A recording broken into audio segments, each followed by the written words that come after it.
ஒரு திறன் நம்ம மக்கள் கிட்ட யாரு இருக்கான்னு பாக்குறது இல்ல. படத்தில் நடிக்கிறவங்க தான் இந்த நாட்டை ஆளக்கூடிய திறன் இருக்குன்னு பாக்குறாங்க. இது முட்டாள்தனம். இதுக்கு நீங்க படிக்காம ஆடு கீடு மேடிசீரன் கூட நல்லா பண்ணிட்டு இருந்தான். அந்த காலத்துல காமராஜர் படிக்கல, கிட்டத்தட்ட 11 அணை கட்டினாரு, நாட்டுக்கு தேவையான பிள்ளைங்கள் பள்ளிக்கூடம் கட்டினாரு, உணவு போட்டாரு, எத்தனையோ பிள்ளைகளை படிக்க வச்சார். அதுக்கு பின்னாடி இந்த படத்துல நடிக்கக்கூடிய ஒரு சினிமா கலாச்சாரத்துல நோக்கத்துல வந்தாங்க. திராவிட கட்சிகள் உள்ள நுழைஞ்சி, திராவிட கட்சிகள் நுழைஞ்சும் போதுதான் இந்த சினிமா துறையில் ஆதிக்கம் அது மாதிரி வந்தது. அவங்க வந்ததுல இருந்துதான் தமிழ்நாட்டில் இந்த குடிப்பழக்கத்தை எடுத்துட்டு வந்தாங்க. காமராஜர் படி படின்னு சொன்னாரு, இந்த திராவிட கட்சிகள் குடி குடின்னு தான் சொல்லிட்டு அத்தனை பேருமே குடிப்பழக்கத்தை இந்த சினிமா துறையில ஒவ்வொரு ஹீரோவும் அதுல ஒரு ஸ்டைலாவே காட்டுறான். அதை பார்த்து இந்த மக்களும் குடிகாரன் ஆகிடுறாங்க.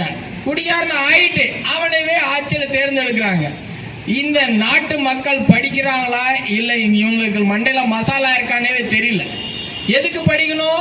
இந்த நாட்டை ஆளக்கூடிய திறன் ஒவ்வொரு குழுத்திற்கும் எவனுக்கு இருக்குன்னு ஒரு தேர்ந்தெடுக்கக்கூடிய திறன் கூட இல்லாதவன் எதுக்கு நீங்க படிச்சு என்ன பிரயோஜனம்? தமிழக மக்கள் ஒண்ணு புரிஞ்சுக்கணும், நாட்டில் வாழக்கூடிய ஒவ்வொருத்தரும் இந்த நாட்டை வளர்ச்சிக்காகவும் பாடுபடணும். கடனாளி ஆகிறதுக்கு பாடுபடல. நம்முடைய அப்பா கடன் பட்டா எந்த அளவுக்கு வருத்தம் இருக்கு. ஆனா இந்த நாடு 9 லட்சம் கோடி கடனா இருக்கு. அந்த கடன் நம்ம மேலதான் இருக்கு அப்படின்ற ஒரு எண்ணம் நமக்கு தோணுதா?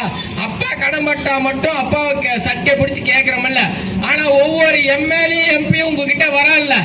ஏன்னா எங்களை காட்டி 9 லட்சம் கோடி கடன் வாங்கியிருக்கே. எதுக்கு வாங்கின? எங்களுடைய வரி பணத்தை வச்சு நிர்வாகம் பண்ண முடியாத ஆளு எதுக்கு இருக்கிறன்னு சட்டை பிடிச்சு கேட்க முடிஞ்சா? மலைய உடைக்கிறான், மண்ணை திரடுறான், நாட்டை குட்டிச்சவராக்கக்கூடிய எல்லா பினாமி வேலையும் வச்சிட்டு இருக்கான்னு நீங்க போட்ட ஓட்டு போடுற அரசியல்வாதி. ஆனா ஓட்டு போடுற மறுபடியும் அடுத்த 5 ஆண்டு கழிச்சு ஓட்டு கேட்க வரும்போது ஒருத்தனாவது எனக்கு தேவையானது, ஒவ்வொரு அரசாங்க ஊழியர்ல போனா ஒரு மணியாகார் அவர் சம்பளத்துக்கு வேலை பார்த்து கையெழுத்து போறாரா? 1000-500 வாங்குறாரு. தாலுகா ஆபீஸ் போனா லஞ்சம் இல்லாம எந்த பொருளும் அவங்க நமக்கு தேவையான பொருள் வர்றது கிடையாது.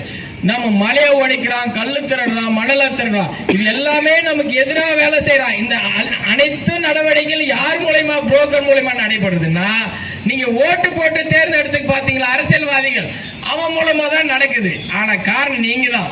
யாரை தேர்ந்தெடுக்கணும் நீங்களே தேர்ந்தெடுக்கிறீங்க. அதான் நம்மள சொல்லுவோம், மண்ணை நோண்டி நாமளே படுத்துக்கிறோம், நாமளே போச்சு அவனை செத்து போயிட வேண்டியதுதான். தமிழ்நாட்டில் அதுதான் நடக்குது. அதனால ஒவ்வொருத்தரும் வருங்கால தலைமுறைகள் குடியில்லாத தலைமுறையா மாறணும். நல்ல ஒரு அரசாங்கத்தை தமிழ்நாட்டில் எடுத்துட்டு வரணும்.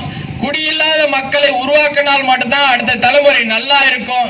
இல்லைன்னா இப்போ 9 லட்சம் கோடி கடனா இருக்கிறது, 20 லட்சம் கோடி கடனாச்சுன்னா தமிழ்நாட்டை இலங்கை போல, பங்களாதேஷ் போல, பாகிஸ்தான் போல தமிழ்நாடு பிச்சை எடுக்க வேண்டியதுதான். தெட்டெடுத்து அம்மா தாயே பிச்சை போடுங்கம்மா, அவ்வளவுதான். நீ கடை